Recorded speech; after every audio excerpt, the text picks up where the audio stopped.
20 సంవత్సరాలు ఎమ్మెల్యేలుగా ఉన్న పెద్ద మనుషులు తెల్లారు లేస్తే పనికిరాని పసలేని విమర్శలు చేస్తుంటారు. కడియం శ్రీహరి ఎమ్మెల్యే అయిండు, ఏమైంది, తట్టడి మట్టి కూడా తీయలేదని అంటారు. ఆ విలువలు ఒక్కసారి వచ్చి పెద్దపెండాలో ఏం జరిగిందో చూస్తే ఆ సన్నాసులకు అర్థమవుతుంది. మనం ఎన్నుకునేటప్పుడు సరైన వాడిని ఎన్నుకుంటే మనం అనుకున్నట్టుగా ఆశించినట్టుగా పనులు జరుగుతాయి.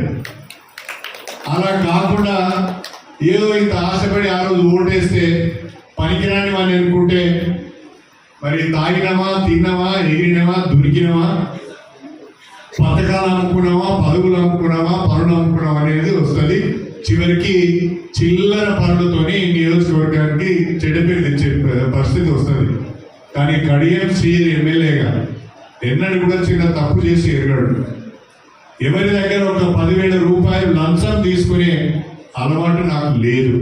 32 ఏళ్ళు దాదాపుగా ఇప్పుడు మీతో నేను ఉండబట్టి ఈ 32 ఏళ్లలో ఎన్నడైనా పెద్దపెండాల గ్రామంలో కాదు, ఈ నియోజకవర్గంలో కడియం శ్రీహరి గారు ఫలానా వాళ్ళ దగ్గర పని చేస్తానని, పదవి ఇస్తానని చెప్పి, కాంట్రాక్ట్ ఇస్తానని చెప్పి డబ్బులు తీసుకున్నాడనే మాట ఎవరైనా అంటారా? ఎవరైనా మీతో చెప్తారా?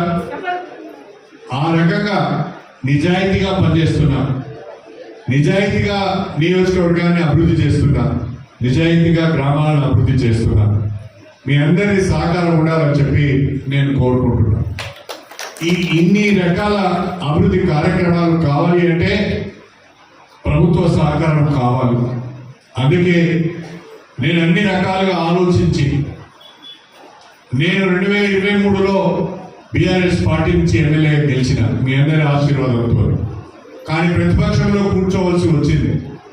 ప్రతిపక్షంలో ఉంటే పనులు చేయలేమని మళ్ళీ ఒక 5 సంవత్సరాల నియోజకవర్గం ఆగమవుతుంది, గతంలో ఉన్న పెద్ద మనుషులు ఏం పట్టించుకోలేదు, మళ్ళీ ఈ 5 సంవత్సరాలు కూడా నియోజకవర్గం ఆగమవుతుంది అని ఆలోచించి ప్రియతమ ముఖ్యమంత్రి రేవంత్ రెడ్డి గారి పిలుపు మేరకు కాంగ్రెస్ ప్రభుత్వంతో కలిసి పనిచేస్తున్నాడు కాబట్టే ఇంత పెద్ద మొత్తంలో మనకు నిధులు వస్తున్నాయని చెప్పి నేను ఈ సందర్భంగా మీ అందరికీ కూడా సవినయంగా తెలియజేసుకుంటున్నాను.